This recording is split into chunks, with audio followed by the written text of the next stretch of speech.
El componente de bioestadística, epidemiología y diseño de investigación de la Alianza Hispana para la Investigación Clínica y Translacional les presenta 7 errores comunes en la creación de bases de datos.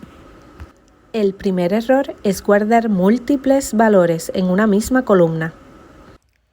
En este ejemplo, el investigador evaluó los tratamientos que los individuos estaban recibiendo y decidió incluir todos los tratamientos que el individuo recibía dentro de una misma columna.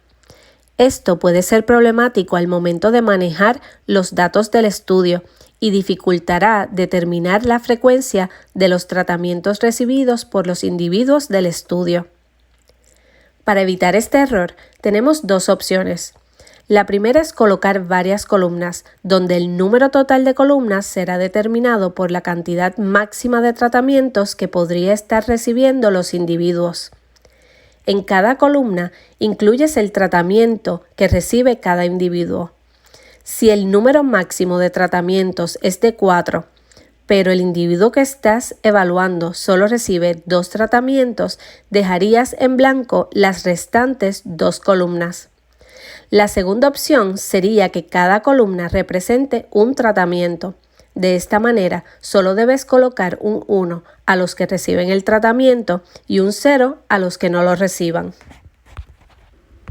El segundo error es no identificar correctamente medidas repetidas. Imagina que tienes un estudio donde tomarás medidas de glucosa en ayuna en la visita inicial a los 3 meses y a los 6 meses. El no identificar claramente las visitas provocaría estar asumiendo que los datos fueron entrados en el orden correcto, lo cual no es necesariamente cierto. Cuando trabajamos con bases de datos hay que ser muy específicos y evitar cualquier tipo de suposición.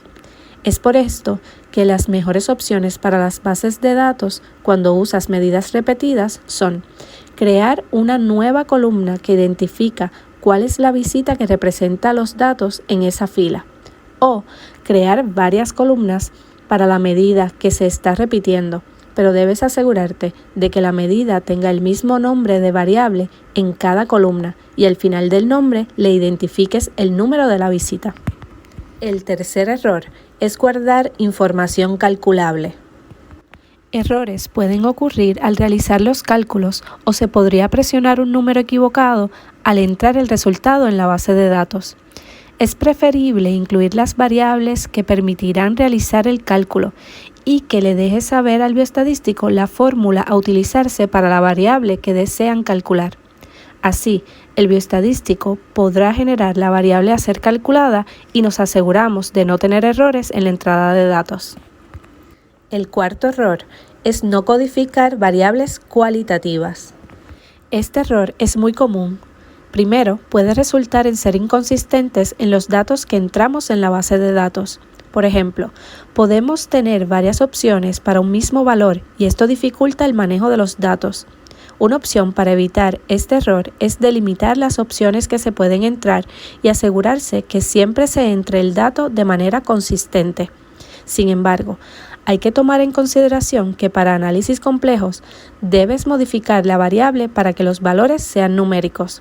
Es por esto que la segunda opción es la preferida, donde solo debes crear un libro de códigos, mejor conocido como codebook, para asignar un valor numérico a cada opción dentro de una variable. Al hacer esto, facilitarás el proceso de análisis de los datos. El quinto error es no crear restricciones para la entrada de datos. Si no incluimos restricciones en la entrada de datos, no tenemos forma de controlar que entren datos erróneos. Es por esto que incluir validación de datos es importante. Por ejemplo, Excel tiene la opción de validación de datos bajo la pestaña Datos en el grupo Herramientas de datos. Ahí podrás indicar cuáles son los valores aceptados para variables numéricas e inclusive crear listas para variables cualitativas. Otros softwares de bases de datos como RedCap y Access tienen la opción de validación de datos. El sexto error es crear múltiples bases de datos para separar los grupos de estudio. En una sola base de datos puedes incluir los grupos de estudio. Solo debes incluir una columna que identifique a qué grupo pertenece. El incluir todos tus datos en una sola base de datos permitirá analizar los datos más fácilmente. El séptimo y último error es combinar valores cuantitativos y cualitativos en una misma celda. Si tu variable es numérica, el combinar dentro de las celdas valores cuantitativos y cualitativos no te permitirá realizar operaciones matemáticas. Primero, debes eliminar el valor cualitativo de la celda y solo dejar los valores cuantitativos. Y segundo, debes asegurarte de que el nombre de la variable especifique las unidades utilizadas para el valor a ser entrado en cada celda. En este ejemplo, vemos que se eliminaron los valores cualitativos y se incluyó al final del nombre de la variable de duración de tratamiento, meses, y para la variable de dosis del medicamento, miligramos. Al hacer esto, la persona que entre los datos sabrá que solo puede entrar los datos utilizando esas unidades. Muchas gracias por ver nuestro video. Esperamos sea de ayuda en la creación de sus bases de datos. Recuerda compartir este video con tus amigos.